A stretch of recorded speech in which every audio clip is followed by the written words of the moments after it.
Hello, welcome back to the channel. We are here reporting again on the Minnesota situation, childcare fraud that's been going on, and the FBI have finally taken charge to investigate this situation that's been going on there due to the child fraud. From what information is saying, it's about 97 people are arrested, and 85 of those people arrested are Somalian nationalities. And it's been going on. Some of the people in Minnesota that are in charge of this fraud department are saying that they have done investigations every 6 months and they are not detecting no form of fraud, but video evidence that shows difference. Let's go and check those is information. expanding as the feds surge resources to the Democrat-led state to investigate. Welcome to a brand new hour of America's Newsroom. Good morning. I'm Molly Line. Hi, Bill. Molly, good morning to you. I'm Bill Malugin. Bill Hemmer and Dana Perino have the day off. The Department of Homeland Security releasing new video showing agents going door to door, all as part of a fraud crackdown in the state of Minnesota. This comes after a viral video appeared to show taxpayer-funded daycare centers largely inactive. And pressure is now building for Minnesota Governor Tim Walz to be held accountable. The cover of today's New York Post saying it all. Walls close in. Republicans calling the scandal evidence of failed Democrat leadership. Tim Walz and Keith Ellison have been looking the other way. Billions of dollars have been stolen from Minnesota taxpayers. You can't believe a word that comes out of his mouth. What we're seeing in Minnesota is just the tip of the iceberg. This has to end. Every American should watch how taxpayer money was spent. You have some of us right now that are calling that out, will continue to call that out. It can't be business as usual for the future success of this country. If you're a producer who hates AI, this plugin might. Definitely. It's been a lot of questions and eyebrows. Garrett Tenney is live from our Midwest Bureau with a story that just seems to get bigger and bigger. Garrett, good morning. Molly, good morning to you. The federal crackdown in Minnesota over potential fraud is ramping up on multiple fronts now. Not only do you have DHS and FBI agents on the ground, but the Small Business Administration is now halting all federal funding to the state after identifying $430 million in PPP loans in Minnesota that are suspected of fraud. As we've been reporting, these concerns over fraud, particularly in the child care space in Minneapolis, go back more than a decade, including these surveillance videos that were part of a case prosecuted by Hennepin County back in 2015. The video shows parents checking their kids into a daycare and then walking back out with them minutes later. Our Minneapolis Fox station reported that sometimes the kids wouldn't even show up, and that either way, the businesses would bill the state for a full day of services. This other video shows parents then allegedly receiving envelopes of cash as kickbacks from the owners. The state is responding to these latest allegations of fraud at child care centers, claiming that it's already investigated many of the businesses in Nick Shirley's viral video. Okay, I like that they're saying that they're bringing the kids, dropping them off and picking them up right back. But there haven't been actual footage showing that this is going on.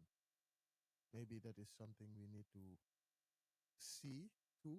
But this evidence are very damn near clear from what they are saying. They need to come with evidence back in. And they are also saying that these claims are false and that none of this have been reported. Let's listen in. So there have been ongoing investigations with several of those centers.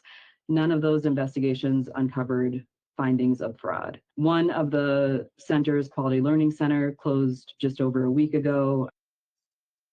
With those claims is that the manager of the Quality Learning Center says they never closed and they are even open now, and that the state agency was putting out false.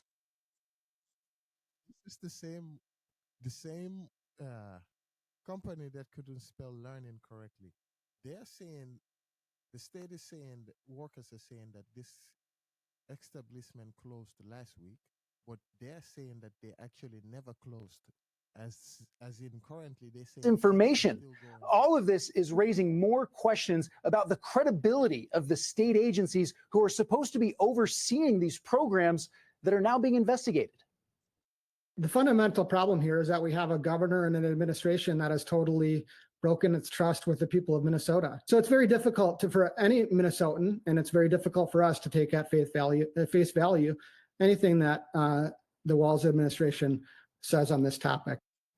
As all of these investigations continue, Attorney General Pam Bondi says the Justice Department has now charged 98 individuals in Minnesota with fraud. 85 of them are Somalis. And she says more prosecutions are on the way. Molly? Garrett Tenney, thank you. Bill? Molly, for more on this, we are joined by Jonathan Turley. He's a constitutional law professor as well as a Fox News contributor. Jonathan, as always, great to see you and good morning. Thanks for joining us. Thanks, Bill. So we just heard it in Garrett's report there. Minnesota officials say they've looked into some of these centers in that now viral video. They found no fraud. And Jonathan, they're still being paid. Take a listen to what they had to say. Each of the facilities mentioned in the video has been visited at least once in the last 6 months as part of our typical licensing process. For the current child care centers that have been named in the video, we have not paused. There isn't a current pause on any of their payments. As we gain more information from the folks that are out visiting today and gathering additional information, that may change. But currently, there is no pause on any of the those individual centers. Jonathan, it's kind of hard to believe, but they haven't even paused those payments to maybe look into it a little bit further. Give us your thoughts. Well, the surge of federal resources into Minnesota is going to help a great deal. The fact is you can't have this extensive level of alleged fraud without interstate criminal activity. Most of this is interstate. They're using wires and phones, and they're transporting out of state. So the feds have a basis to go in there. In addition to the fact that some of this is playing with federal money. If Minnesota wants to burn billions, then do that if that's what they want to do, but they can't do that if it's a federal crime, and they sure can't do that with federal money. And when Governor Walz says, well, I've been trying to get more authority, fraud's been illegal for a long time. I mean, you've been and there have been some prosecutions in the past. This isn't a lack of authority. So we'll see what the feds come up with here. But Minnesota is really looking at a mountain of hurt coming down on them because this is getting worse by the day. Another thing that's kind of been uncovered through all this process and these investigations.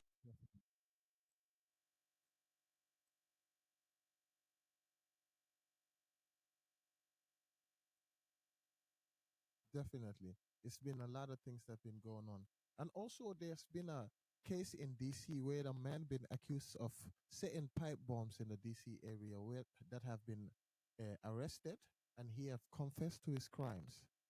And is Minnesota apparently has a voter policy that allows registered voters to, quote, vouch for up to 8 other people who want to do same-day voter registration.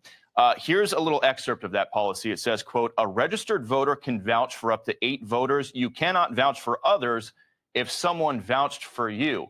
Jonathan, is the honor system a good way to run elections? Looking for an easier way to get that LLC next to your business name?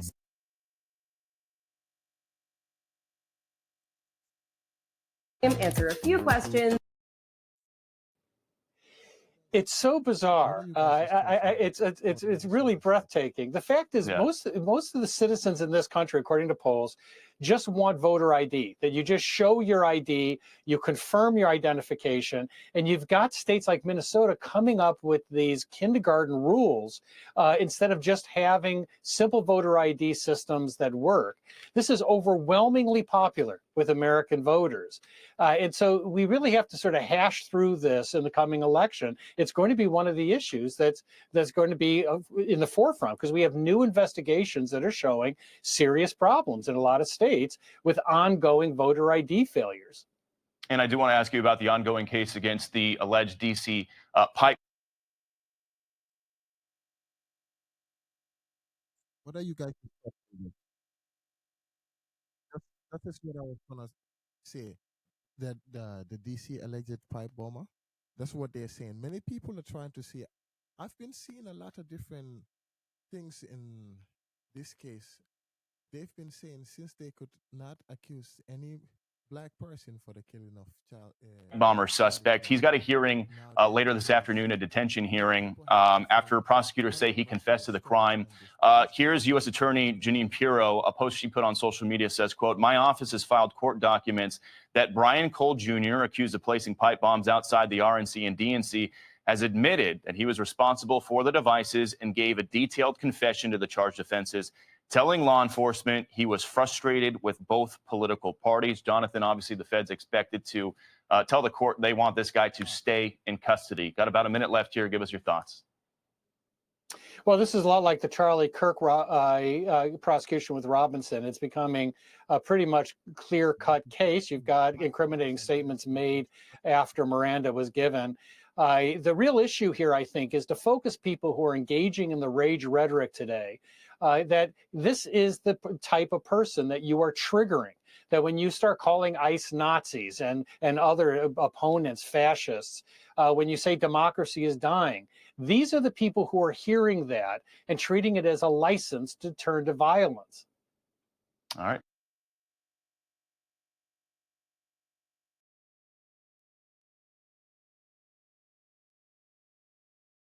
It is very important also. We have to be very careful on what we say when it comes to stuff like that.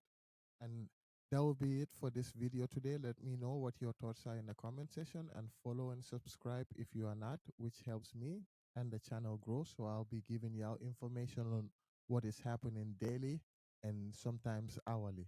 Thank you very much for supporting. Have a nice one.